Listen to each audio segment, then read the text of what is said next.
الحمد للہ وکفا والصلاة والسلام علی عبادہ الذین اصطفیٰ خصوصاً علی افضلہم وخاتم النبیین محمد الامین وعلی آلہ وصحبہ اجمعین اما بعد فقد قال اللہ تبارک وتعالی کما ورد فی آخر سورة الحج اعوذ باللہ من الشیطان الرجیم بسم اللہ الرحمن الرحیم یا ایھا الناس ضرب مثل فاستمعوا له ان الذین تدعون من دون اللہ لن يخلقوا ذبابا ولو اجتمعوا له وإن يسلبهم الذباب شيئا لا يستنقذوه منه ضعف الطالب والمطلوب ما قدر الله حق قدره إن الله لقوي عزيز الله يصطفي من الملائكة رسلا ومن الناس إن الله سميع بصير يعلم ما بين أيديهم وما خلفهم وإلى الله ترجع الأمور صدق الله العظيم رب اشرح لي صدري ويسر لي امري واحلل عقدة من لساني يفقهوا قولي اللهم ربنا الهمنا رشدنا واعذنا من شرور انفسنا اللهم ارنا الحق حقا وارزقنا اتباعه وارنا الباطل باطلا وارزقنا اجتنابه آمین یا رب العالمین۔ سورہ حج کے آخری رکوع پر ہمارے اس منتخب نصاب کا درس نمبر 15 مشتمل ہے، اور اس پر ہماری اس سے قبل 2 نشستیں منعقد ہو چکی ہیں۔ تمہیدی امور میں یہ بات واضح کی جا چکی ہے کہ اس درس سے اصل میں اس منتخب نصاب کے چوتھے حصے کا آغاز ہو رہا ہے، جس کا مرکزی مضمون ہے تواصی بالحق۔ لوازم نجات میں سے جو تیسری لازمی شرط ہے انسان کی کامیابی کی، فوز و فلاح کی، نجات کی، وہ تواصی بالحق ہے، اور اسی سے متعلق مباحث ہیں کہ جو قدر تفصیل کے ساتھ، شرح و بسط کے ساتھ اس حصے میں وارد ہوں گے۔ اس سے قبل اس منتخب نصاب کے پہلے حصے میں کچھ اور اصطلاحات بھی اس کے ضمن میں وارد ہو چکی ہیں۔ چنانچہ تیسرے سبق میں امر بالمعروف نہی عن المنکر، نیکی کا حکم دینا، بدی سے روکنا۔ چوتھے درس میں دعوت الی اللہ، ومن احسن قولا ممن دعا الی اللہ وعمل صالحا وقال اننی من المسلمین۔ لیکن جو ہمارا 14واں درس تھا سورہ فجرات پر مشتمل، اس کے آخری حصے میں جامع ترین اصطلاح جو ہے وارد ہوئی، جہاد فی سبیل اللہ، کہ یہ ایمان حقیقی کا رکن رکین ہے، رکن لازم ہے۔ اصل میں ہمارا یہ چوتھا حصہ اس منتخب نصاب کا ہے، وہ اب جہاد فی سبیل اللہ ہی کے مباحث پر مشتمل ہے۔ دوسری بات یہ عرض کی جا چکی ہے کہ ایک خاص اعتبار سے یہ قرآن حکیم کا جامع ترین مقام ہے۔ وہ خاص پہلو یہ ہے کہ قرآن کی دعوت کیا ہے، قرآن کا پیغام کیا ہے، اور اس مقام پر 2 حصوں میں اس دعوت کو تقسیم کر کے بڑی جامعیت کے ساتھ اس کا خلاصہ بیان کر دیا گیا۔ ایک قرآن کی دعوت عام ہے جس کے مخاطب ہے تمام انسان، اور وہ دعوت ایمان ہے۔ لوگوں مانو اللہ کو، اس کی توحید کو، اس کی صفات کمال کو، مانو یہ کہ مرنے کے بعد پھر جی اٹھنا ہے، بعث بعد الموت ہے، حساب کتاب ہے، جزا سزا ہے، جنت ہے، دوزخ ہے۔ مانو اس بات کو کہ وحی ہے، نبوت ہے، رسالت ہے، اس کا سلسلہ جاری رہا ہے، اور بالآخر اپنی تکمیل کو پہنچ کر، نقطہ عروج کو پہنچ کر محمد صلی اللہ علیہ وسلم پر وہ اپنے اختتام کو پہنچ چکا ہے۔ مانو اس کو کہ اللہ کی کتابیں نازل ہوتی رہی ہیں ہدایت انسانی کے لیے، اور اس سلسلے کی آخری اور محفوظ کتاب قرآن۔ ان امور کو ماننے کی دعوت، یہ دعوت عام ہے، اور اس کے مخاطب جیسا کہ میں نے عرض کیا تمام نوع انسانی۔ تو اس رکوع میں 4 آیات میں جو خطاب ہوا ہے وہ یا ایھا الناس سے، اے لوگو۔ اس میں گویا کہ خلاصہ آ گیا ہے ان تمام امور کا۔ پھر دوسری دعوت جو ہے قرآن کی، اس کو ہم دعوت خصوصی بھی کہہ سکتے ہیں، دعوت خاص کہہ سکتے ہیں، اور وہ دعوت عمل ہے، اور اس کے مخاطب ہیں صرف وہ لوگ جو ماننے کا اقرار کریں۔ جب اللہ کو مانتے ہو تو اس کے احکام پر عمل کرو، جب قرآن کو مانتے ہو تو اس کے قانون کو نافذ کرو، جب رسول کو مانتے ہو صلی اللہ علیہ وسلم انہیں اپنا امام بناؤ، ان کے نقش قدم کی پیروی کرو، ان کا اتباع کرو۔ قرآن کو تسلیم کرتے ہو، اس کے حلال پر اکتفا کرو، جس شے کو اس نے حلال قرار دیا اور جس کو اس نے حرام قرار دیا اس سے مجتنب رہو۔ ما آمن بالقرآن من استحل محاربہ، جو شخص قرآن کی حرام کردہ کسی شے کو حلال ٹھہرا لے تو اس کا قرآن پر کوئی ایمان نہیں۔ یہ ہے گویا کہ دعوت عمل، اور اس کے مخاطب اہل ایمان۔ چنانچہ دوسری دو آیات جو ہیں آخری، ان میں خطاب جو آج میں نے تلاوت نہیں کی ہے، اس لیے کہ آج ہماری گفتگو ابھی ابتدائی پہلے حصے تک ہی محدود رہے گی، تو پہلی 4 آیات ہی میں نے تلاوت کی ہیں، لیکن اگلی 2 آیات میں خطاب ہے یا ایھا الذین آمنو، اور واقعہ یہ کہ اس اعتبار سے جامع ترین مقام ہے۔ ایک آیت میں 4 فعل امر وارد ہوئے ہیں، یا ایھا الذین آمنوا ارکعوا واسجدوا واعبدوا ربکم وافعلوا الخیر لعلکم تفلحون، جبکہ پہلی 4 آیتوں میں سوائے اس کے کہ فاستمعوا لہ، غور سے سنو، اور کوئی حکم نہیں ہے، انشائیہ کلام نہیں ہے، اس لیے کہ حکم جو ہے وہ تو عمل کے لیے دیا جاتا ہے، اور عمل سے کا معاملہ جو ہے وہ انہی سے ہوگا کہ جو ماننے کا پہلے اقرار کری ہو، ایمان کا اقرار کرے، ان سے کہا جائے گا کہ یہ اس کے عملی تقاضے ان کو پورا کرو۔ بہرحال وہ تو بات کی ہماری بحث ہوگی کہ واقعتاً اس مقام پر 2 آیات میں فرائض دینی کا جامع تصور نہایت اختصار کے ساتھ آیا ہے، اور بہت ہی جامعیت کے ساتھ آیا، جیسے ایک سیڑھی، پھر دوسری، پھر تیسری، پھر چوتھی، 4 سیڑھیوں میں جو ایمان کے پھر لوازم ہیں عملی، جو اس کے فرائض ہیں، ان کا ایک نہایت جامع تصور دے لیا گیا ہے۔ اب جو پہلا حصہ ہے جس پر کہ ہماری اس سے پہلے 2 نشستیں منعقد ہو چکی ہیں، ہم ایک آیت کا مطالعہ مکمل کر چکے۔ یا ایھا الناس ضرب مثل فاستمعوا لہ، اے لوگو ایک مثال بیان کی جاتی ہے، توجہ سے سنو۔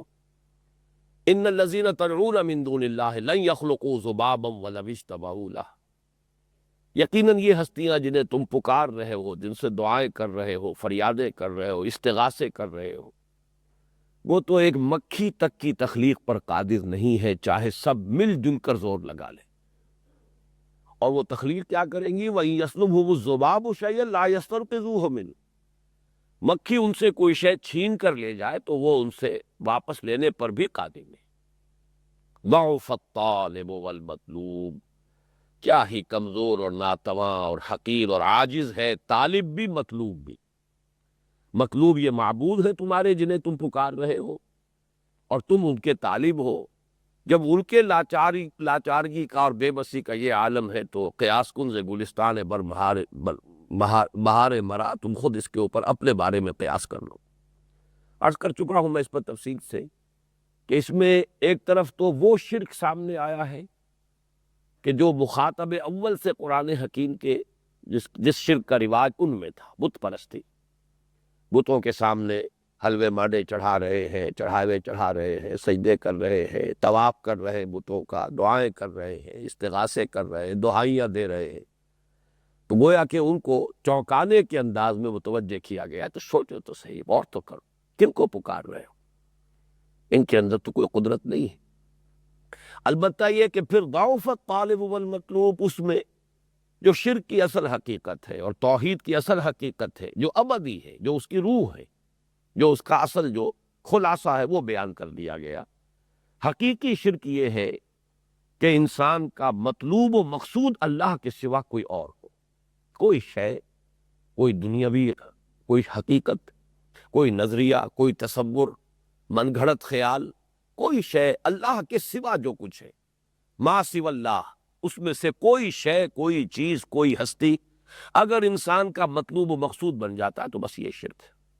توحید یہ ہے کہ لا مقصود الا اللہ، لا مطلوب الا اللہ، لا محبوب الا اللہ، لا معبود الا اللہ۔ یہ تو گویا کہ بالکل ابتدائی قدم ہے عوام کی ذہنی سطح کے مطابق۔ اللہ کے سوا معبود کوئی ہے، لا الہ الا اللہ، لا معبود الا اللہ۔ لیکن یہ کہ عبادت میں فرمایا گیا وما خلقت الجن والانس الا لیعبدون، تو عبادت تو بہت ایک ہمہ گیر اور بہت جامع اصطلاح ہے۔ ہمارے قدیم مفسرین نے تو اکثر نے الا لیعبدون سے مراد لیا ہے الا لیعرفون، لیکن یہ کہ عبادت کے مختلف پہلوؤں کو جمع کر لیجئے، اس میں معرفت بھی ہے، محبت بھی ہے، اطاعت بھی ہے۔ الا لیعرفون، الا لیحبون، الا لیرضون، وہ مجھے کو راضی کرنے کی کوشش کریں، مجھے سے لو لگائیں، مجھے سے محبت کریں، میری ہی بندگی کریں، میری ہی اطاعت کریں، میرے ہی احکام پر عمل پیرا ہوں، میرے ہی حلال پر اکتفا کریں، میرے حرام کردہ چیزوں پر سے اجتناب کریں۔ یہ ہے عبادت کا تصور۔ تو معلوم یہ ہوا کہ لا معبود الا اللہ، لیکن اس میں بھی جو اصل خلاصہ ہے، اصل جو باطنی روح ہے وہ یہ ہے۔ اب آپ غور کیجئے کہ کوئی فرض کیجئے کہ لکشمی دیوی کی پوجا کر رہا ہے، کیوں کر رہا ہے؟ اس کے خیال میں یہ لکشمی دیوی جو ہے یہ دولت کی دیوی ہے، جس پر اس کا کرم ہو جائے گا، اس کی نظر کرم ہو جائے گی، بس وہ اس کو دولت بارے نیارے ہو جائیں گے، دولت مل جائے گی۔ تو اصل مطلوب وہ لکشمی دیوی نہیں ہے، اصل مطلوب تو وہ مال ہے، دولت ہے، پجاری تو وہ مال کا ہے۔ یہی وہ بات ہے جو اقسام شرک میں بیان کر چکا ہوں۔ حضور نے فرمایا تعس عبد الدینار و عبد الدرہم، ہلاک ہو جائے درہم و دینار کا بندہ۔ تو مظاہر کوئی شخص مسلمان ہے، وہ کسی لکشمی دیوی کی تو پوجا نہیں کر رہا ہے، لیکن دولت کو براہ راست پوج رہا ہے۔ دولت ہی اس کا معبود ہے، دولت ہی اس کا مطلوب ہے، دولت ہی اس کا مقصود ہے۔ تو اصل جو حقیقت ہے وہ سمجھو۔ ریاکاری کر تو رہا ہے، کوئی عبادت کا کام، کوئی نیکی کا کام، لیکن دکھانے کے لیے کر رہا ہے کسی کو، تو کون معبود ہوا؟ وہ جنہیں خوش کرنا مقصود ہے، مطلوب و مقصود تو وہ ہے۔ تو اصل میں نماز پڑھی جا رہی ہے لیکن شرک کیا جا رہا ہے۔ من صام یرائی فقد اشرکا ومن صلی یرائی فقد اشرکا ومن تصدق یرائی فقد اشرکا۔ جس نے دکھانے کے لیے نماز پڑھی اس نے شرک کیا، جس نے دکھانے کے لیے روزہ رکھا اس نے شرک کیا، جس نے دکھانے کے لیے صدقہ و خیرات کیا شرک کیا۔ تو یوں سمجھیے کہ وہ شرک جو اس معاشرے میں بالفعل تھا اس سے نفی کر کے اس کی، لیکن بات وہاں پہنچا دی گئی ابدی ہدایت۔ ایک فارمولہ الجبرے کا فارمولہ دیکھ لو، اپنے اعمال کا تجزیہ کرو، اپنے محرکات عمل کا جائزہ لو، تمہارا اصل مطلوب کون ہے؟ اگر تو حقیقتاً نصب العین ہے صرف اللہ کی رضا، اگر تو مطلوب و مقصود ہے صرف اللہ کی ذات، یریدون وجہہ ولا تعد عیناک عنہم، وہ لوگ کہ جو صرف اللہ کے روح انور کے طالب بن جاتے، اللہ تعالی ہمیں ان میں شامل کرے۔ اگر تو یہ ہے تو تہنیت ہے، مبارکباد ہے، تم موحد ہو، تم توحید پر قائم ہو۔ اور اگر یہ نہیں ہے مطلوب و مقصود، چاہے وہ شہرت ہو، چاہے وہ مال ہو، چاہے وہ دنیا میں کوئی اور چیز ہو، چاہے وہ وطن ہو، چاہے وہ کسی اور تصور کو تم نے معبود بنا لیا ہو، ایک تصور کے حسن مبہم پر ساری ہستی لٹائی جاتی ہے، زندگی ترک آرزو کے بعد کیسے سانسوں میں ڈھالی جاتی ہے، تصورات بن جاتے ہیں معبود، وطن بن گیا معبود۔ ان تازہ خداؤں میں بڑا سب سے وطن ہے، جو پیرہن اس کا ہے وہ مذہب کا کفن۔ یہ گفتگو تو ہم کر چکے ہیں، اب اگلی آیت کی طرف آئیے، اس میں اصل سبب بیان ہو رہا ہے، اور یہ بھی اس اعتبار سے فلسفہ شرک کے موضوع پر نہایت اہم مقام ہے قرآن مجید کا۔ ما قدر اللہ حق قدرہ ان اللہ لقوی عزیز، یہ اندازہ نہ کر پائے اللہ کا جیسا کہ حق تھا اس کے اندازہ کرنے کا۔ یہاں لفظ قدر کو سمجھیے، یہ فعل کی شکل میں بھی آیا ما قدرو، ماضی منفی، اور پھر اسم بھی آیا ہے حق کا قدر ہی، بالکل اسی مفہوم میں انگریزی کا لفظ ہے۔ قدر کسے کہتے ہیں؟ ویلیو کو، قدر و قیمت، اردو میں بھی ہم اس کا استعمال کرتے ہیں، قدر و قیمت۔ اور کسی شے کا اندازہ کرنا، اس کی قدر و قیمت کا یہ ورب ہے ٹو ایویلیویٹ، کسی شے کی قدر و قیمت کا تعین کرنا، اس کا اندازہ کرنا، ویلیو اور ایویلیویٹ، یہاں اسی مفہوم میں یہ لفظ آیا ہے۔ یہ اللہ کا اندازہ نہیں کر سکے، اس کی عظمت کا، اس کی جلالت قدر کا، اس کی صفات کمال کا تصور حاصل نہیں کر سکے، اس وجہ سے شرک میں مبتلا ہوئے۔ ورنہ واقعہ یہ ہے کہ اگر انسان کے اندر علم اور معرفت اور پہچان جو ہے، اگر وہ جو بھی کم سے کم درجہ مطلوب ہے اس تک انسان کو حاصل ہو جائے، تو شرک کی گندگی میں انسان ملوث نہیں ہوگا، شرک کی پستی میں مبتلا نہیں ہوگا۔ اصل میں یہ انسان کے ذہن، فکر، اس کے تصور اور اس کی جو بھی انڈرسٹینڈنگ ہے، اس کے اندر جو بھی کانشسنس کی سطح ہے، یہ اس کی پستی ہے در حقیقت، جس کے نتیجے میں انسان عملاً شرک میں ملوث ہوتا ہے۔ ما قدر اللہ حق قدرہ ان اللہ لقوی عزیز، حقیقت یہ ہے کہ اللہ خود قوی ہے، لقوی، یقیناً ہے قوت والا، عزیز زبردست ہے، غالب ہے۔ اصل میں اب اس کے پس منظر میں آئیے اور اس کو بھی سمجھ لیجئے دونوں اعتبارات سے۔ قدیم شرک کیا تھا اور جدید شرک کیا ہے، یا ابدی شرک کیا ہے، یا شرک کی روح کیا ہے، ضعف الطالب والمطلوب کے حوالے سے ان دونوں اعتبارات سے اس آیت کو سمجھیے۔ شرک چاہے وہ قدیم تھا، جاہلیت قدیمہ کے میں جو شرک کی مختلف شکلیں رہی ہیں، اور چاہے یہ مستقل شرک ہے اور دائمی شرک ہے، یہ جو ضعف الطالب والمطلوب میں جس کا ذکر ہوا، دونوں کا سبب وہی ہے، ما قدر اللہ حق قدری۔ اب اس کا جائزہ لیجئے کہ قدیم شرک کی اصل بنیاد کیا ہے۔ انسان نے خدا کو مانا تو ضرور، لیکن اسے اپنے اوپر قیاس کیا۔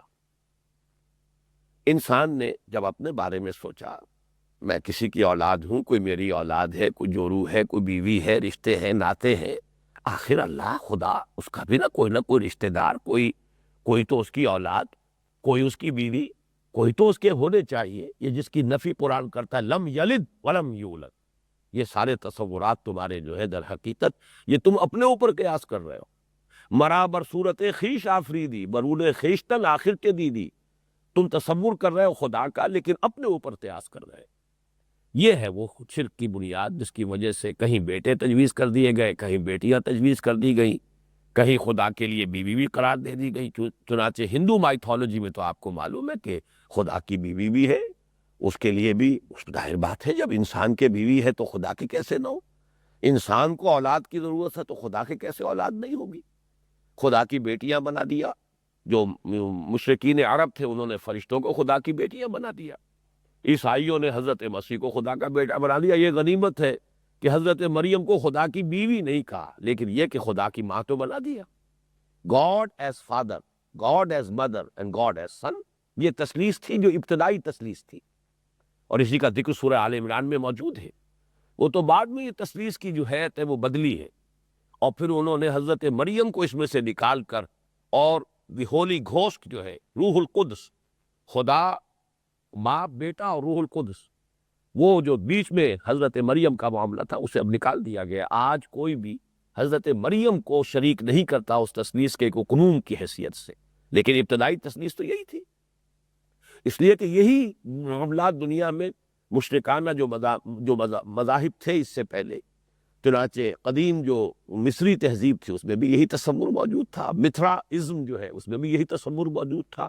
تو در حقیقت یہ عیسائیوں نے حضرت مسیح علیہ السلام کے بعد جو پھر اپنے عقائد کو مدون کیا ہے، تو وہ نقشہ ہے، اصل میں عکس ہے ان تمام چیزوں کا کہ جو اس علاقے کے اندر جو عقائد مشرکانہ موجود تھے انہی کے اوپر ڈال دیا۔ بہرحال پہلا تو یہ مسئلہ سمجھ میں آ گیا کہ یہ خدا کے بیٹے بیٹیاں، قرآن مجید جو ہے اس قدر شدت کے ساتھ جو نفی کرتا ہے، لم یلد ولم یولد، قل الحمد للہ الذی لم یتخذ ولدا، کہہ دیجئے ان سے کہ کل شکر، کل ثنا، کل حمد اللہ کے لیے، اس نے کسی کو اپنا اولاد نہیں بنایا، نہ بیٹا نہ بیٹی۔ لم یلد ولم یولد، نہ اس نے جنا نہ وہ جنا گیا۔ ان تمام تصورات سے وہ ماورا ہے، منزہ ہے، اعلیٰ ہے، عرفہ ہے۔ یہ تم اپنے اوپر قیاس کر کے یہ چیزیں خدا کے ساتھ نفی کر رہے ہو۔ اس سے آگے چلیے، اکثر و بیشتر جو یہ مشرکان، قدیم جو مشرکانہ مذاہب ہیں اور عقائد ہیں، ان میں خدا کو ایک بڑے سردار، بڑے بادشاہ، شہنشاہ پر قیاس کیا گیا، اور اس کے تمام لوازم جو ہے اس کے ساتھ شامل کر دیے گئے۔ اس لیے کہ بڑے سے بڑا بادشاہ، بڑے سے بڑا سردار، بڑے سے بڑا شہنشاہ، آخر اس کی قوت کا جو تجزیہ کرتے تھے تو وہ سرداروں پر، نائبین سلطنت پر دار و مدار تھا نا۔ اکیلا وہ کیا کر لیتا تھا؟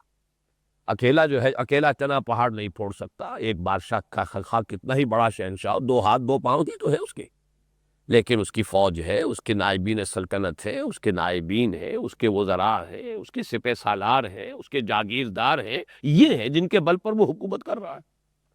لہذا اللہ کے ساتھ بھی آلہہ، یہ آلہہ کا تصور اللہ کے ساتھ جو آیا ہے یہ وہی تصور ہے، نائبین ہے یہ، اس کے آیان مملکت ہیں، اس کے نائبین سلطنت ہیں، یہ اس کے سردار ہیں، امراء ہیں، اور ان کو اختیار حاصل ہے۔ ظاہر بات ہے کہ جو نائبین ہوتے تھے، آیان مملکت ہوتے تھے، آخر ان کے پاس اختیار ہوتے تھے کہ نہیں ہوتے تھے؟ بادشاہ پر تو رسائی بڑی مشکل تھی، اصل میں تو لوگوں کو واسطہ انہی سے پڑتا تھا۔ یہ تصور ہے جس پر تھے، اور اس میں نوٹ کر لیجئے، یہ میں پہلے بارہا بیان کر چکا ہوں کہ اصل میں تو یہ سارا معاملہ جو ہے وہ کسی حقیقت کی بگڑی ہوئی شکل ہے۔ وہ حقیقت کون سی ہے؟ وہ ایمان بالملائکہ کی بگڑی ہوئی شکل ہے۔ وہ ملائکہ ہیں جن کو یہ صورت دے دی گئی ہے۔ ہم بھی مانتے ہیں، حدیث میں آیا ہے اور سیرت میں تذکرہ ملتا ہے، ملک الجبال، وہ فرشتہ جو پہاڑوں پر معمور، انہوں نے اسے پہاڑوں کا دیوتا قرار دے دیا۔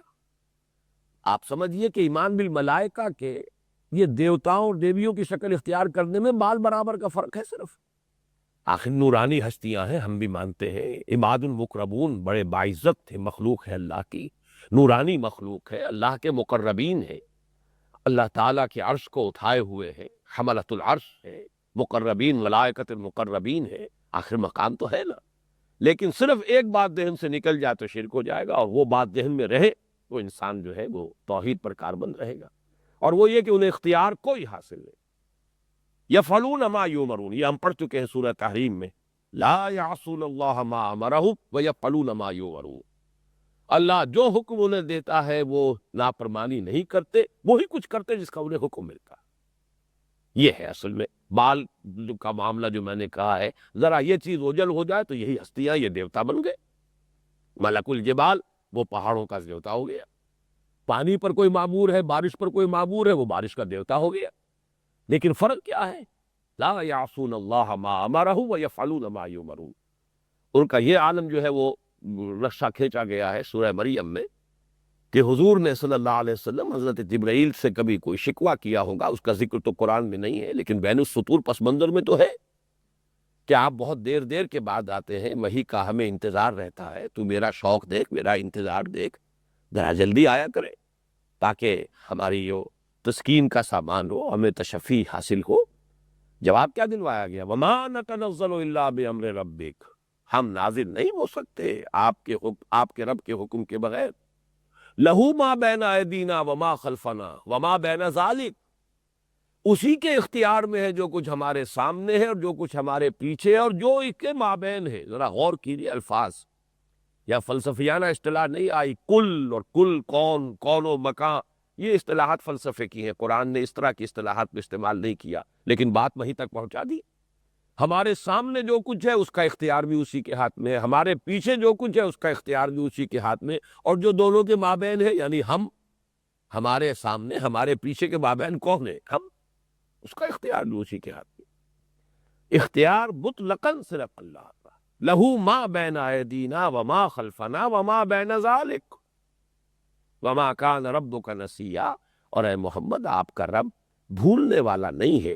یہ تاخیر جو ہے یہ کسی نسیان کی وجہ سے نہیں ہوتی، یہ بھی حکمت پر مبنی ہے، وقفے وقفے سے آنے ہی میں حکمت۔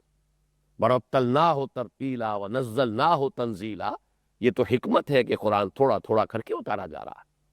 تو میں نے عرض کیا کہ یہ وہ تصور تھا نائبین سلطنت کا کہ جس پر یہ شرک کا پورا نظام، یہ گاڈز اینڈ گاڈیسز اور یہ آلہہ، یہ تمام کے تمام جو ہے در حقیقت دیویاں اور دیوتا، یہ وہی ملائکہ، ایمان بالملائکہ کی بگڑی ہوئی شکل۔ تیسرا شرک کیا تھا؟ یہی جو بڑے بادشاہ اور بڑے شہنشاہ یا بڑے چودھری، بڑے سردار، کچھ ان کے مصاحبین، منہ چڑھے مصاحبین ہوتے ہیں کہ جن کی بات وہ ٹالتا نہیں، جن کی سفارش سے بس بیڑا پار ہو جاتا۔ اب آپ سوچیے، مغل اعظم اکبر، شہنشاہ ہندوستان کا اتنا عظیم شہنشاہ، لیکن آپ نے پڑھا ہوگا ملا دو پیادہ جو ہے اس کے ساتھ کچھ لطیفے بھی کر جاتا تھا، توہین بھی کر جاتا تھا، بہت ہی اس کے ساتھ آزادی برت لیتا تھا، نورتنوں میں سے تھا، مصاحبین میں سے تھا۔ تو یہ شہنشاہوں کا کچھ انداز ہوتا ہے، لہٰذا کچھ ہے ہستیاں ایسی کہ جو بہت پیاری ہیں اللہ کو، اور ان کی بات وہ نہیں ٹالتا، لہٰذا ان کی سفارش سے بیڑا پار ہو جائے گا، ان کو خوش کرو۔ اب ان میں ایک تصور تو وہی تھا کہ فرشتوں کو خدا کی بیٹیاں قرار دے کر، لاڈلی اور چہیتی اور پیاری قرار دے کر، اور ان کے ناموں پر بت تراش لیے تھے یہ مشرکین عرب۔ یہ تمام جو ہے یہ نام مؤنث ہے، عزا، عزا العزیز، یہ اللہ کا نام ہے۔ العزا یہ در حقیقت اسی کا مؤنث تو ہے، العزیز کا مؤنث العزا ہے۔ اور اسی طریقے سے لات، لات کیا ہے؟ الہ کا مؤنث ہے لات۔ یہ دیویاں تھیں ان کی، اور یہ اللہ کی بڑی پیاری ہیں، لاڈلی ہیں، یہ اللہ کی بہت ہی چہیتی بیٹیاں ہیں۔ بس یہ اگر راضی ہو جائے تو بیڑا پاک ہو جائے گا، زیادہ ڈٹ کرو۔ یہی تصور ہے جو ہمارے ہاں اولیاء اللہ کا ہے، یہ بڑے مقرب ہے اللہ کی بارگاہ میں، ان کی بڑی رسائی ہے، ان کا اگر ان کی سفارش نصیب ہو جائے تو بس بیڑا پار ہو جائے گا، ان کا دامن پکڑ کر نکل جائیں گے۔ سارا تصور جائزہ لے لیجئے کہ یہ جو شرک جاہلی ہے، یہ قدیم شرک جو ہے، اس سب کی بنیاد کیا؟ ما قدر اللہ حق قدری، یہ تصور نہیں کر سکے کہ اللہ خود قوی ہے، اس کی قوت کا دار و مدار انحصار کسی اور پر نہیں ہے، ملائکہ کی قوت پر اس کی قوت کا دار و مدار نہیں ہے، وہ القوی ہے خود۔ ان اللہ لقوی عزیز، بذات ہی فی نفس ہی قوی ہے، اسے کوئی احتیاج نہیں ہے۔ وہ ملائکہ کی فوجوں کے بغیر ایسا نہیں ہے کہ اس کے بغیر وہ کچھ کر نہ سکتا ہو، اس کا اختیار مطلق ہے۔ العزیز وہ خود ہے زبردست چھایا ہوا غالب، اس کا یہ غلبہ کسی اور کے سہارے پر نہیں ہے، کسی اور کی بنیاد پر نہیں ہے۔ اس طرح اس کے دوست ہیں، اولیاء اللہ ہیں، لیکن کسی ذوف اور کسی انس کی وجہ سے اس نے دوستیاں نہیں پالی ہوئی ہے۔ اور یہ وہ بات ہے جو سورہ بنی اسرائیل کے جو آخری آیت ہے اس میں ان تمام تینوں تصورات کی نفی کر دی گئی ہے، جمع کر کے ان کو۔ وَقُلِ الْحَمْدُ لِلَّهِ الَّذِي لَمْ يَتَّخِذْ وَلَدًا وَلَمْ يَكُنْ لَهُ شَرِيكٌ فِي الْمُلْكِ وَلَمْ يَكُنْ لَهُ وَلِيٌّ مِّنَ الذُّلِّ وَكَبِّرْهُ تَكْبِيرًا۔ اور کہیے کہ کل حمد، کل ثنا اللہ کے لیے ہے جس نے کسی کو اپنی اولاد نہیں بنایا۔ نمبر ایک، پہلی نفی ہو گئی اس تصور کی جو تم نے اپنے اوپر قیاس کرتے ہوئے اولاد اور جوڑی اور جو بھی کچھ رشتے ناتے اس کے لیے طے کر دیے۔ وَلَمْ يَكُنْ لَهُ شَرِيكٌ فِي الْمُلْكِ، بادشاہی میں، اختیار میں اس کا ساتھ ہی کوئی نہیں ہے۔ فرشتے ہیں تو بھی مخلوقات ہیں اس کی، ساتھ ہی کوئی نہیں ہے، اختیار میں کوئی شریک نہیں ہے۔ لا یشرک فی حکمہ احدا، یہ سورہ کہف میں الفاظ آئے، وہ اپنے حکم میں، اپنے فیصلے میں کسی کو شریک کرنے کو تیار نہیں۔ حکومت میں کوئی اس کا ساتھی اور شریک نہیں۔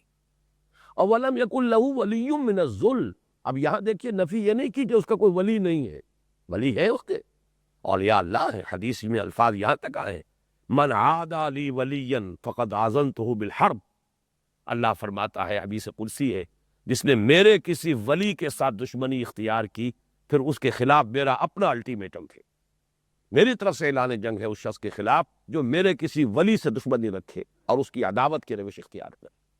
تو ولی تو ہے، لیکن تمہارا ولی، تمہارا دوست اور میرا ولی اور میرا دوست زمین و آسمان کا فرق ہے۔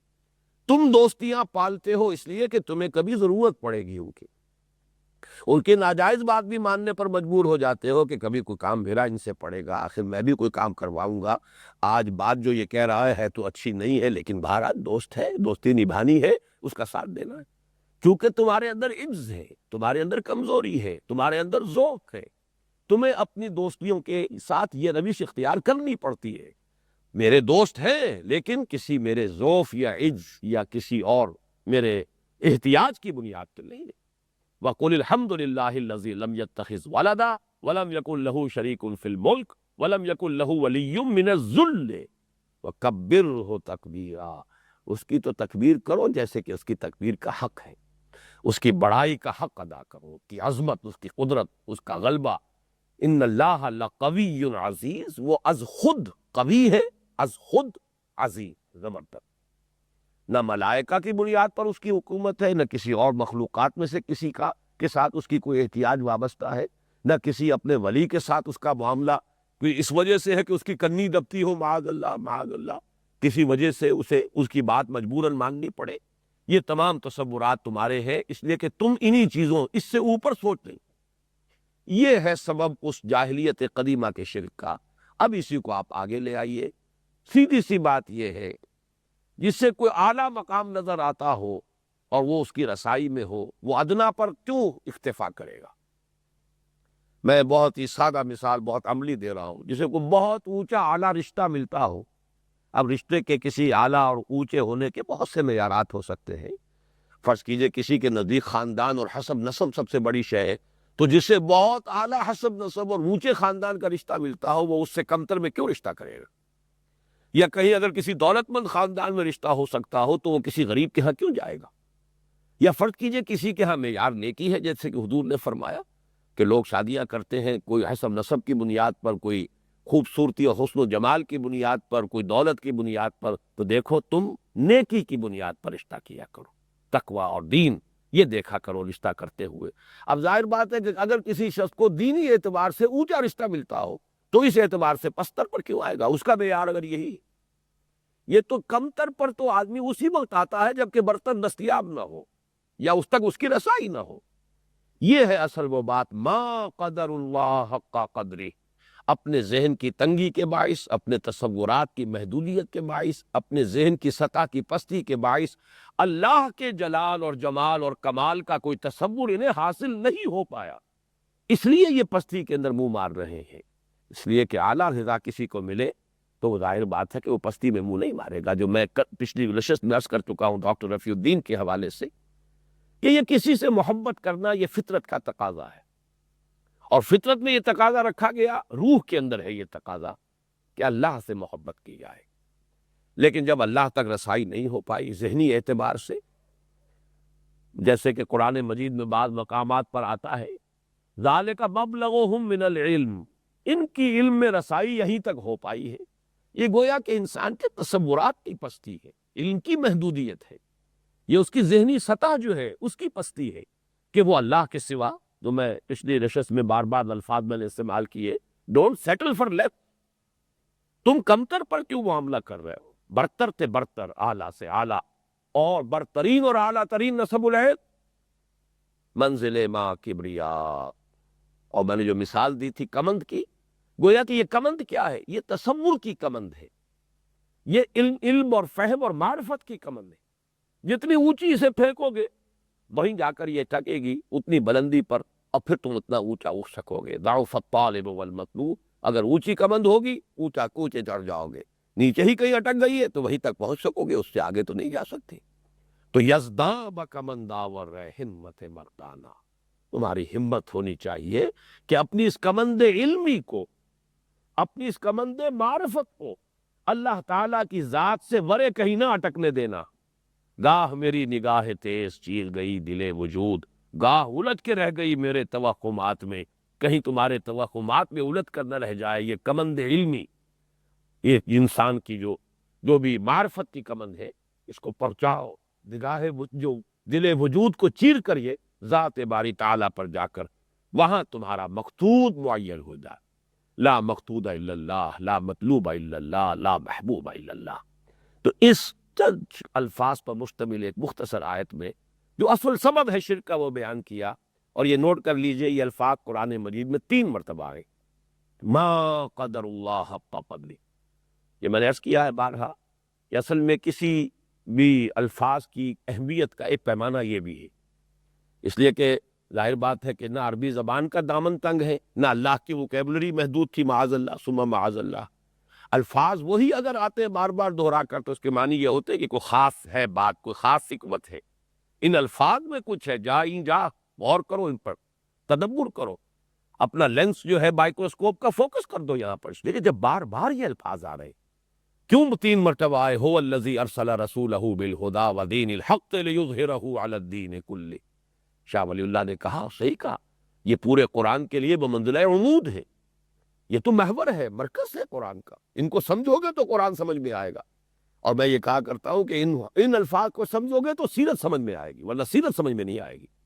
کم سے کم سیرت کے لیے تو مرکز و محور جو ہے وہ یہی الفاظ ہیں، هو الذی ارسل رسولہ بالہدی ودین الحق لیظہرہ علی الدین کلہ۔ اسی طرح کل شرک کی جڑ اور بنیاد وما قدر اللہ حق قدری، اصل سبب یہی ہے، انسان کی کمند ذہنی جب نیچے ہی کہیں الجھ جاتی ہے، توہمات میں ہی کہیں پھنس کر رہ جاتی ہے، تو پھر انسان کبھی کسی شے کو، کبھی کسی چیز کو، کبھی کسی تصور کو، کبھی کسی نظریے کو، کبھی زمین کو، کبھی وطن کو، کبھی گھر کو، کبھی قوم کو، اور کبھی اپنی ہی ذات کو، اپنی ہی خواہشات کو۔ افرأیت من اتخذ الہہ ہواہ، کیا تم نے دیکھا اس شخص کو کہ جس نے اپنی خواہش نفس کو ہی اپنا معبود بنا رکھا ہے؟ یہ پست ترین سطح جو میں بیان کر چکا ہوں پچھلی نشست میں، وہ تو یہی ہے کہ انسان کا اپنا معبود اس کا مطلوب و مقصود اپنا ہی نفس ہے، اس نفسی کے تقاضے، چاہے وہ حب جاہ ہے یا حب مال ہے یا حب شہرت ہے، جو بھی ہے، اقتدار کی ہوس ہے، جو بھی ہے، وہ اپنی ذات کے گرد گھوم رہا ہے اور اسی کے لیے دن رات بھاگ دوڑ کر رہا ہے۔ گویا کہ اس کا مقصود و مطلوب اور اس کا معبود الہ اس کا اپنا نفس ہے۔ افرأیت من اتخذ الہہ ہواہ، کیا دیکھا آپ نے اس شخص کو جس نے اپنی خواہش نفس کو اپنا معبود بنا لیا؟ اب یہ تمام چیزیں جو اقسام شرک میں بیان ہوئی ہیں مختلف عنوانات سے، اب آپ دیکھیے یہاں پر ضعفت طالب والمطلوب اور وما قدر اللہ حق قدرہ۔ شرک کی حقیقت کیا ہے؟ اللہ کے سوا کوئی شے یا کوئی ہستی یا کوئی انسٹیٹیوشن یا کوئی تصور یا کوئی نظریہ تمہارا مطلوب و مقصود بن جائے، یہ شرک۔ اور اس کا سبب کیا ہے؟ ما قدر اللہ حق قدرہ، یہ اللہ کو نہ پہچان پائے جیسے کہ اس کو پہچاننے کا حق تھا۔ یہ رکوع اس اعتبار سے اس کی جامعیت تو اصل میں یہ سارا جب ہم پڑھ لیں گے سامنے آئے گا۔ یہ جو اسلوب ہے یہ اس رکوع میں 2 دفعہ آیا ہے، ما قدر اللہ حق قدرہ، اگلے حصے میں آئے گا جاہدوا فی اللہ حق جہاد۔ 2 ہی چیزیں، اللہ کی معرفت جیسا کہ اس کا حق ہے اور اللہ کے لیے جہاد جیسے کہ اس کا حق ہے۔ گویا کہ ایک ہے انسان کے علم، اس کے فہم، اس کی انڈرسٹینڈنگ، اس کی معرفت کی انتہا، اور ایک ہے انسان کے عمل، اس کی بھاگ دوڑ، اس کی سعی و جہد، اس کے لیے منتہا مقصود۔ ما قدر اللہ حق قدرہ وجاہدوا فی اللہ حق جہاد، جہاد کرو اللہ کی راہ میں جیسے کہ اس کے لیے جہاد کا حق ہے۔ اور یہ سورہ آل عمران کی وہ مشہور آیت بھی ہے جس میں یہی اسلوب آیا ہے، یہی انداز ہے، یا ایھا الذین آمنوا اتقوا اللہ حق تقاتہ، اہل ایمان اللہ کا تقوی اختیار کرو جیسا کہ اس کے تقوی کا حق ہے۔ تو تقوی اختیار کرنا عملی اعتبار سے اور جہاد کرنا اللہ کے لیے اس کا حق ادا کرنا، یہ ہو گیا عملی پہلو، اور اللہ کی معرفت حاصل کرنا۔ میں اس سے پہلے تو میں نے بیان کیا ہے، لیکن آج میں نے کوشش کی کہ حوالہ مل جائے، لیکن میں پڑھتا رہا ہوں مختلف جگہوں پر کہ حضور صلی اللہ علیہ وسلم کی دعاؤں میں بھی کہیں یہ الفاظ آئے ہیں، لیکن مجھے حوالہ نہیں مل سکا، اس لیے میں اس کی وضاحت کے ساتھ آج بیان کر رہا ہوں کہ یہ الفاظ منسوب کیے گئے ہیں کہ حضور یہ فرمایا کرتے تھے کہ اللہ ما عرفناک حق معرفتک وما عبدناک حق عبادتک، اے اللہ ہم تجھے نہیں پہچان پائے جیسے کہ تجھے پہچاننے کا حق تھا، اور اے اللہ ہم تیری بندگی نہیں کر پائے جتنی کہ تیری بندگی کا حق تھا۔ تو واقعہ یہ ہے کہ ایک درجہ جو ہے معرفت کا اور ایک درجہ بندگی اور جہاد کا، وہ ہے کہ جو ایک آئیڈیل کی حیثیت سے تو سامنے رہ سکتا ہے، وہاں تک رسائی آسان نہیں۔ خود حضور فرماتے کہ لواء الحمد جو ہے قیامت کے میدان میں، میدان حشر میں، لواء الحمد بیدی، میرے ہاتھ میں حمد کا جھنڈا ہوگا اور میں اللہ کی حمد بیان کروں گا، اور جو حمد میں اس روز بیان کروں گا میدان حشر میں، وہ آج بیان نہیں کر سکتا۔ اس لیے کہ ظاہر بات ہے کہ حضور صلی اللہ علیہ وسلم کے اپنی معرفت کے اندر بھی درجہ بدرجہ ترقی ہوتی رہی ہے آخری وقت تک۔ وَلَلْآخِرَةُ خَيْرٌ لَكَ مِنَ الْأُولَىٰ، اس کی یہ شرح کی گئی ہے اور صحیح ہے۔ ہر آنے والا لمحہ آپ کے لیے پہلے لمحے سے بہتر ہے، آپ کے درجات ہر لمحہ بلند سے بلندتر ہو رہے ہیں۔ تو ظاہر بات ہے کہ وہ معرفت جو اس انتہا کو پہنچتی ہوئی ہوگی کہ جب کہ میدان حشر میں حضور کھڑے ہو کر حمد بیان کریں گے، لواء الحمد بیدی، حمد کا جھنڈا میرے ہاتھ میں ہوگا اور میں اللہ کی حمد بیان کروں گا، اور جو حمد میں اس روز بیان کروں گا وہ آج بیان نہیں کرتا۔ تو یہ ہے اللہ تعالیٰ کی معرفت کی کوئی انتہا نہیں ہے۔ اسی طریقے سے اللہ تعالیٰ کے لیے جہاد کرنے کی کوئی انتہا نہیں ہے۔ اسی طرح سے اللہ کا تقوی، اس کی بھی کوئی انتہا نہیں۔ آدمی امکانی حد تک بڑھتا رہے، امکانی حد تک کوشش کرے، معرفت میں ترقی کرنے کی کوشش کرے، جہاد میں آگے سے آگے بڑھنے کی کوشش کرے، تقوی میں آگے سے آگے بڑھنے کی کوشش کرے۔ اور اس میں عملی اعتبار سے جب صحابہ کرام پریشان ہو گئے تھے کہ یا ایھا الذین آمنوا اتقوا اللہ حق تقاتہ، حضور کون ہوگا جو اللہ کے تقوی کا حق ادا کر سکے؟ تو پھر جب وہ آیت نازل ہوئی ہے جو سورہ تغابن میں ہے، فاتقوا اللہ ما استطعتم، یہ ہم پڑھ چکے ہیں سورہ تغابن، ہمارے حصہ دوم کا یہ درس تھا، فاتقوا اللہ ما استطعتم، اللہ کا تقوی اختیار کرو جتنا تمہارے حد استطاعت میں۔ تب صحابہ کی جان میں جان آئی، اس لیے کہ صحابہ کرام قرآن پڑھتے تھے، سنتے تھے، تو وہ عمل کے لیے، اور وہ جب بھی اپنے آپ کو تولتے تھے، جب بھی کوئی نیا حکم آیا، نئی آیت اتری، اپنے آپ کو تولتے تھے، ہم اس پر پورا اتر سکتے یا نہیں؟ صرف حصول ثواب تو یہ تو تصور ہی اس وقت نہیں تھا، قرآن تو اترتا تھا علم میں اضافے کے لیے اور عمل کے کا حکم لے کر، اور ظاہر بات ہے کہ پھر انہیں اپنے آپ کو تولنا پڑتا تھا، گھبرا جاتے تھے۔ چنانچہ سورہ انعام میں جب آیت نازل ہوئی یا ای الفریقین احق بالامن ان کنتم تعلمون الذین آمنوا ولم یلبسوا ایمانہم بظلم اولئک لہم الامن، دونوں فریقوں میں سے امن کا زیادہ حقدار کون ہے بتاؤ اگر تم جانتے ہو، اور پھر جواب دیا امن کا حقدار تو وہی ہے جو ایمان لائے اور پھر کہیں بھی ظلم کی آمیزش نہ ہونے دے، ان کے لیے امن ہے۔ اولئک لہم الامن وہم مہتدون، ہدایت یافتہ وہ ہوگی۔ گھبرا گئے صحابہ، حضور ایسا کون شخص ہوگا کہ جو کوئی بھی ظلم نہ کرے، کسی پر ظلم نہ کرے؟ کبھی اپنی جان پر ظلم کر بیٹھتا ہے آدمی، کبھی کسی دوسرے پر ظلم کر بیٹھتا ہے آدمی۔ بہت سے انسان کے معاملات جو ہیں، اگر تو یہ شرط یہ ہے الذین آمنوا ولم یلبسوا ایمانہم بظلم، ظلم کی کوئی آلائش اور کوئی آمیزش نہ ہو، تب امن ہے اور تب ہدایت کا وعدہ ہے۔ تو حضور نے فرمایا نہیں، یہ نہ گھبراؤ، یہاں ظلم سے مراد شرک ہے۔ تم نے دیکھا نہیں قرآن مجید میں جو بیان کیا گیا ہے ان الشرک لظلم عظیم، وہی حضرت لقمان کی نصائح میں جو ہمارا درس نمبر 3 ہے اس منتخب نصاب کا، یا بنی لا تشرک باللہ ان الشرک لظلم عظیم، یہاں مراد شرک ہے۔ شرک کی آمیزش سے جو لوگ بچے رہیں، شرک کی کوئی آلودگی نہ آنے دیں اپنے ایمان میں، ان کے لیے امن ہے اور ان کے لیے ہدایت۔ تو یہ ہے اصل میں وہ کہ چونکہ وہ لوگ جب قرآن سنتے تھے یا پڑھتے تھے تو ساتھ کے ساتھ اپنے آپ کو تولتے تھے کہ اس کے اوپر ہم پورا اتر سکتے ہیں یا نہیں، پورا اتر رہے ہیں یا نہیں۔ یہاں پر بھی وہی معاملہ ہے، وما قدر اللہ حق قدرہ ان اللہ لقوی عزیز، یہ اندازہ نہ کر پائے اللہ کا جیسا کہ اللہ کے اندازے کا حق تھا۔ جیسا کہ میں نے ابھی عرض کیا ہے، ایک حق تو کما حقہ اللہ کی معرفت، یہ تو یوں سمجھیے کہ اس دنیا کی زندگی میں رہتے ہوئے تو تقریباً ناممکنات میں سے، یہاں تو یہی ہے کہ اللہ تعالیٰ کی وہ معرفت حاصل ہو جائے، اس کی صفات کمال، اس کا ایک ایسا اجمالی تصور قائم ہو جائے کہ جو شرک کی آلودگی سے انسان کو بچائے، اور اسی کا انسان اسی کا محب بن جائے، اسی کا عاشق بن جائے۔ والذین آمنوا اشد حبا للہ، تمام محبتوں پر غالب آ جائے محبت اللہ۔ اس درجے تک اگر معاملہ ہو گیا ہے تو بس اللہ تعالیٰ کے ہاں کامیابی حاصل ہو جائے گی۔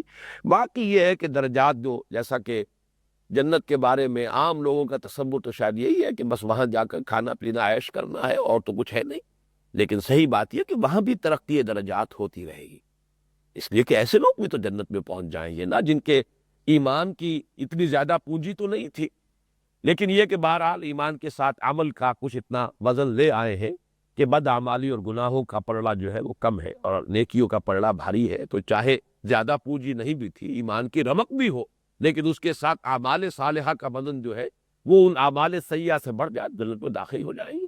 لیکن اب یہاں ان کی ترقی، معرفت کی ترقی جو ہے درجہ بدرجہ ان کا اضافہ ہوگا، اور یہاں تک کہ آخری بات جو فرمائی گئی ہے، آخری نعمت جو ہے وہ ہے کہ جب اللہ کا دیدار نصیب ہوگا انسان، یہ ہے سب سے بڑی نعمت، یہ ہے گویا کہ جنت کی نعمتوں میں سے جو سب سے اونچی نعمت ہے، یہ اللہ تعالیٰ کا براہ راست دیدار جب حاصل ہوگا، یہ گویا کہ انسان کا کمال ہو جائے گا اور یہ اس کی معرفت کی بھی انتہا ہو۔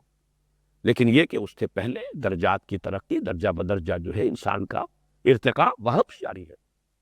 اس اعتبار سے جنت کا وہ تصور ذہن سے نکال لیجئے، بلکہ یہ ہے کہ وہاں پر بھی ترقی، جیسے کہ جہنم میں سے لوگ نکلیں گے اپنے گناہوں کے ہم وزن سزا پا کر، اگر کوئی بھی ایمان کی رمق ہے لیکن یہ کہ اس کے ساتھ جو پلڑا گناہوں کا ہے وہ بھاری ہے، نیکیوں پر جہنم میں تو داخلہ ہو جائے گا، لیکن پھر ایمان اگر ہے تو انسان اپنے گناہوں کے بقدر سزا پا کر نکلے گا تو اس کو جنت میں داخلہ ملے گا۔ تو یہ معاملات وہاں پر بھی اس کے اندر ترقی اور تبدیلی کی شکلیں پیدا ہوتی رہے گی۔ اللہ تعالی ہمیں اپنی معرفت عطا فرمائے اور شرک کی ہر آلائش سے بچنے کی توفیق عطا فرمائے۔ بارک اللہ لی و لکم فی القرآن العظیم ونفعنی وإیاکم بالآیات والذکر الحکیم۔